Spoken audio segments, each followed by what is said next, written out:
In Manhattan, the lights burned late. At Lehman Brothers, bankers packed boxes with shaking hands. Some cried. Others stared at screens glowing red. Hours later, America's fourth largest investment bank would collapse. Lehman's $613 billion bankruptcy, the biggest in U.S. history, pushed the global economy to the brink. To understand how Lehman Brothers fell, we needed to understand how high they climbed. The story began in 1850 when a German immigrant named Henry Lehman opened a dry goods store in Montgomery, Alabama. Within a decade, his brothers Emanuel and Mayer joined him, and Lehman Brothers was born. The Lehman Brothers were innovators. They didn't just sell cotton, they began trading it. They created a commodities business that eventually moved them to New York City, to the heart of American finance. For over a century, Lehman Brothers survived wars, depressions, and market crashes. They weathered the Great Depression.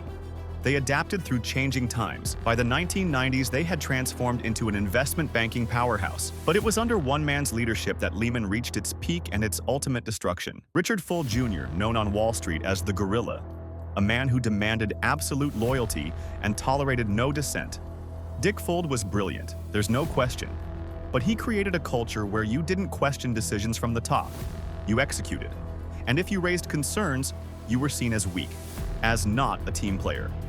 Under Fuld's leadership through the 1990s and early 2000s, Lehman's profits soared. The stock price climbed higher and higher. Bonuses reached obscene levels. In 2007 alone, Fuld took home nearly $40 million.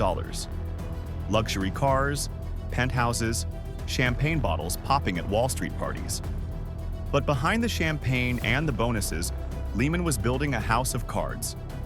And the foundation was something most Americans had never heard of: subprime mortgages. Simple explanation of how mortgages work, then how they became securitized. Traditionally, when you bought a home, your local bank gave you a mortgage. They kept that mortgage, collected your payments, and assumed the risk if you couldn't pay. But in the early 2000s, Wall Street discovered they could turn mortgages into profit machines. What Lehman and other banks did was bundle thousands of mortgages together, slice them up, and sell them as securities to investors around the world. They called them mortgage-backed securities. The problem was, the quality of those mortgages was deteriorating rapidly. In the rush to create more mortgage-backed securities, banks started giving mortgages to anyone with a pulse. No income verification, no down payment, adjustable rates that would balloon after a few years. These were subprime mortgages, given to people who had no realistic chance of paying them back. I gave mortgages to people making $30,000 a year for houses worth $700,000. I knew they couldn't afford it. Everyone knew. But nobody cared because we weren't holding the risk. We were selling it to Wall Street, and Wall Street was selling it to the world. Lehman Brothers became one of the biggest players in this toxic game. By 2007, they held billions in subprime mortgage securities. When housing prices started to fall, those securities became worthless paper. But Lehman had an even bigger problem. They weren't just holding these toxic assets, they were leveraged 44-1. For every dollar Lehman actually had, they had borrowed $44. It was a formula for catastrophe. Bear Stearns Building, news reports of the collapse. March 2008, Bear Stearns, another major investment bank, collapsed in just 4 days. It was sold to J.P. Morgan Chase for $2 a share, down from $170 just a year earlier. It was a warning shot across Wall Street's bow. When Bear Stearns went down, everyone on Wall Street knew Lehman was in trouble. They had the same toxic assets, the same leverage problems.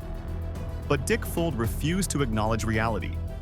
Publicly, Fuld remained defiant. He told investors Lehman was strong. He attacked short sellers betting against his company. But inside Lehman's offices, panic was setting in. We tried to warn them. Our models showed we were in serious danger. But the attitude from leadership was that we would survive like we always had. They truly believed they were too big to fail. Throughout the summer of 2008, Lehman's stock price plummeted. $50, $30, $20. Clients started pulling their money. Other banks refused to do business with them. The death spiral had begun. Friday, September 12, 2008, Treasury Secretary Henry Paulson summoned the CEOs of every major Wall Street bank to the Federal Reserve Building in New York. The message was clear: find a buyer for Lehman, or the entire financial system could collapse. That weekend was the most intense 72 hours of my life.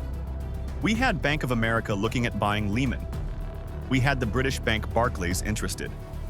But as they dug into Lehman's books, what they found terrified them. The toxic assets were worse than anyone had imagined. Tens of billions in worthless securities. Lehman had hidden the extent of their problems using accounting tricks. No bank wanted to inherit that disaster. By Sunday night, both Bank of America and Barclays had walked away. Lehman Brothers had run out of options. At 1:45 a.m. Monday morning, they filed for bankruptcy. The collapse of Lehman Brothers sent shockwaves through the global financial system. Markets around the world went into free fall. The Dow Jones dropped 500 points in a single day. What people don't understand is how interconnected everything was. Lehman owed money to thousands of institutions around the world. When they went bankrupt, it was like pulling one card from a house of cards. Everything started to fall. Within days, AIG, the world's largest insurance company, needed an $85 billion government bailout. Washington Mutual collapsed. Wachovia nearly failed. Credit markets froze. Banks stopped lending to each other, stopped lending to businesses, stopped lending to consumers. The impact on ordinary Americans was devastating. Within a year, 8 million people lost their jobs. 6 million families lost their homes to foreclosure. Retirement accounts were cut in half. The unemployment rate doubled. The economy contracted at a rate not seen since the Great Depression. We both had good jobs. We thought we were doing everything right. Then I got laid off 3 weeks after Lehman collapsed. We tried to hold on, but we lost our home. Everything we'd worked for, just gone. In October 2008, Dick Fuld was called to testify before Congress. Under oath, he defended his actions and blamed market forces beyond his control. Your company is bankrupt. Thousands of your employees are out of work. The global economy is in crisis. Do you take any responsibility? I take full responsibility for the decisions I made and for the actions I took. But responsibility without consequences rang hollow. Despite causing the worst financial crisis since the Great Depression, not a single senior executive from Lehman Brothers went to jail. The laws around financial fraud are complicated. To prove criminal wrongdoing, you need to prove intent. Fuld and his team could claim they believed the risks were manageable, that they were acting in good faith. It's almost impossible to prosecute. The government rescued the economy with $700 billion in taxpayer money. Some banks paid it back. Some never did. Meanwhile, Wall Street recovered while Main Street suffered for years. Today, more than 15 years later, Wall Street is bigger than it was before the crisis. The banks that survived have consolidated their power. Many of the regulations that were passed after the collapse have been weakened or repealed. The bonuses came back. And the same incentives that drove Lehman to destruction still exist. We learned very little from Lehman Brothers. The same short-term thinking persists. The same belief that someone will always bail out Wall Street when things go wrong. History doesn't repeat itself, but it certainly rhymes. The building that once housed Lehman Brothers still stands in Manhattan.